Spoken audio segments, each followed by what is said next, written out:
Bismillahirrahmanirrahim. Assalamualaikum warahmatullahi wabarakatuh. Saya Muhammad Ramdan Karim Amarullah dari Prodi Manajemen Universitas Teknologi Digital.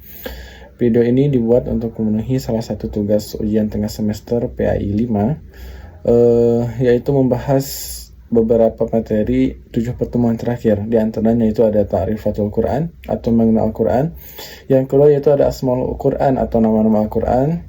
Selanjutnya ada Muqtada al-Iman bil Quran atau tuntutan iman kepada Al-Quran. Dan yang terakhir yaitu ada Akhtarun Nisyan bil Quran atau bahaya melupakan Al-Quran. Oke, masuk ke poin yang pertama yaitu ada Ta'rifatul Quran. Ta'rifatul Quran yaitu berarti penjelasan atau definisi tentang Al-Quran, yaitu membahas sejarah, fungsi, dan keutamaan Al-Quran sebagai kitab petunjuk hidup umat Islam. Lalu bagaimana karakteristik Al-Quran? Yang pertama yaitu wahyu terakhir, diturunkan sebagai petunjuk hidup terakhir bagi umat manusia. Yang kedua yaitu bahasa Arab, dalam artian diturunkan dalam bahasa Arab yang penuh dengan keindahan. Yang selanjutnya itu tertulis dan terjaga. Al-Quran disusun dalam mushaf dan dijaga keasliannya. Fungsi Al-Quran yang pertama ada petunjuk hidup, yaitu memberikan pedoman dalam kehidupan pribadi dan sosial. Yang kedua yaitu menjadi sumber hukum, yaitu menjadi dasar hukum dalam masyarakat Islam. Yang selanjutnya itu adalah pembersih jiwa, yaitu membantu membersihkan hati dan jiwa dari dosa. Poin terakhir dari Ta'rif Al-Quran adalah keutamaan Al-Quran. Yang pertama ada mukjizat. Al-Quran adalah mukjizat terbesar Nabi Muhammad SAW. Yang kedua adalah hukum dan ibadah, yaitu menyediakan panduan dalam ibadah dan kehidupan sehari-hari. Yang terakhir yaitu keindahan bahasa, yaitu menawarkan keajaiban bahasa yang tidak dapat ditiru oleh kitab yang lain manapun. Poin yang kedua selanjutnya yaitu ada Asmaul Quran atau nama-nama Al-Quran. Asmaul Husna berasal dari bahasa Arab yang berarti nama-nama yang terbaik atau nama-nama yang paling indah.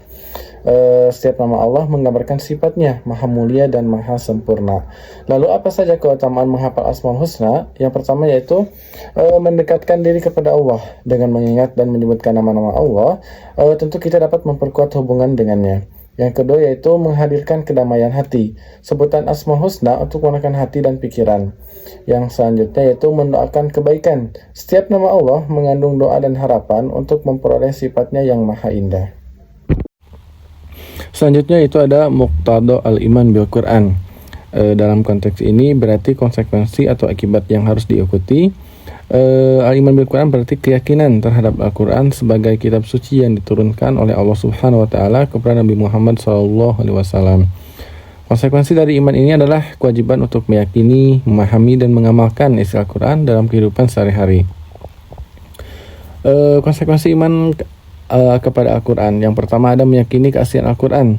Al-Quran adalah wahyu yang tidak dapat diubah dan dijaga keasliannya oleh Allah Subhanahu wa taala.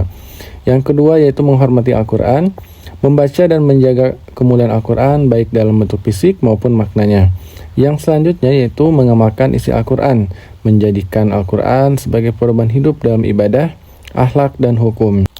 Yang keempat yaitu mempelajari dan menghafal Al-Quran dan berusaha untuk mempelajari tafsir, memahami ayat-ayatnya, serta menghafal ayat-ayat Al-Quran.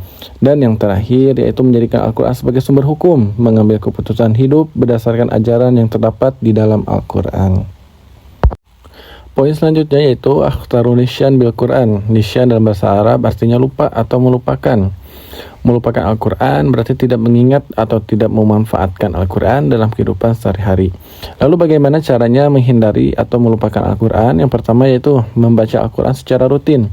Menjadikan membaca Al-Quran sebagai kebiasaan harian, baik dalam sholat maupun di luar sholat. Yang kedua yaitu menghafal dan memahami Al-Quran.